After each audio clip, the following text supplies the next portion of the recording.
Dagan ng klase sa tingog nga, nagpaluyo sa pamati. Ang ubang kinakigpisog na, sa dilubyo nga gibati. Para mahuman paghikog na, sa demonyo nakitabi. Kung kanus ang naglisod ka, diha pa nimo gitandi ang mga butang nga makalisang. Daghan na ang nangabuang kay gatuuman nga mo ikuwang sa pangundi mo matuman. Pero ilusyon na di ay tanan, tungod sa emosyon nga gadagan. Sa hunahuna nga wa mahilo na kinangita og solusyon nga gaan. Maunang ayo pada sa mga tingog nga madungog. Nimos palibot tigadala, rana og libog para mahug nimo sa limot. Ang imong mga obligasyon nga kinahanglan nga ato bangon. Imo rang kaugalingon ang desisyon kisay angay nga ato pagon. Maong karon ekdib diba, ilang panaot nga imong giba. Mga suyaong kipabiliba nga makabot nimo bisag wala sila. Maong pagkatundihaw kagwanta kay dilita naman pandok sa kwarta. Mga problema nga dili makita pero madungog nimo nga wadam ha. Sama sa usa ka kanta nga dili nimo mahikap. Apan imong madunggan ng mensahe nga nihila. Kay naatik sa nakita nga nagkiat sa palibot. Sa kasakit kay gitikas ang kasikat gidagino. Sa kasilak nga nagniub ang kasikas ni sa lipod. Dagan ng wakaikyas kay nasipyat sa kaisog. Gagpatuyang og pangilog pagbaton pudog kaikog. Aron madunggan ng tingog pagkaton sa ug pailog. Ayaw pada sa tingog nga imong natunan og nadunggan sa mga palibot. Ayaw atha kung naglibog ka.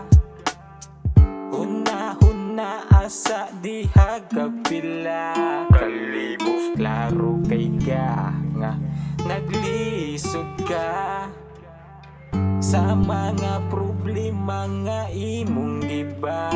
Agino ayaw dagda ang gangiog nga imong makita sa matang nagsiga palibog. Matag usa ka nato na ay problemang gibitbit. Dili na nato matago bisan unsa pa kang ngit-ngit. Ang kaguol kay nanitsit mandugog si imong agikik ni sikit ni dikit ni pilit nga mura og tagip-tip. Kanindot sa palibot kalinaw kay naniit. Palihog kay kalimot ipasiaw imong hilig. Dagang tawang nalingaw nga naminos imong tingog. Kay kasilaw sa kamingaw nga nigimos imong kilid. Mga kagubot na kasagaran natong madunggan sa mga balita. Kay nag-uod na ang mga hangol sa kalambuan nga silara ang nakakita. Galisod na og dagan sa katambok ang tiyan nila kay gamantika. Ang buwi sa katuhon kay ilahang gipangtiklo nga mura baog na ngandila. Sa kalibutan kay korupsyon ang pinakakuyaw nga kalamidad. Di mapulan sige pangurakot mao pinakahugyaw nila nga abilidad. Di mo unday sige pangdaot mao nakapahugaw sa ilahang mentalidad. Di kalungag di maglagot ang mapukaw ka sa realidad. Nga atong kinabuhi usahay kay magkalisod. Bahala kita lugi padayon lang sa paghimog.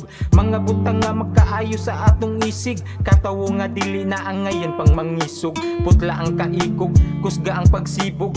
Ayaw og kalimot ni Ginoong manalipod. Ipagawas ang gibati nga nakita sa palibot. Kay gawas nung tang pasundayag sa ato ang tingog. Ayaw pada sa tingog nga imong natunan og nadunggan sa mga palibot. Ayaw atha kung naglibog ka. Una-huna asa diha kapila kalibot. Klaro kay ka nga naglisod ka sa mga problema nga imong giba. Agino ayaw tagda ang gangiog nga imong makita sa matang nagsiga palihog.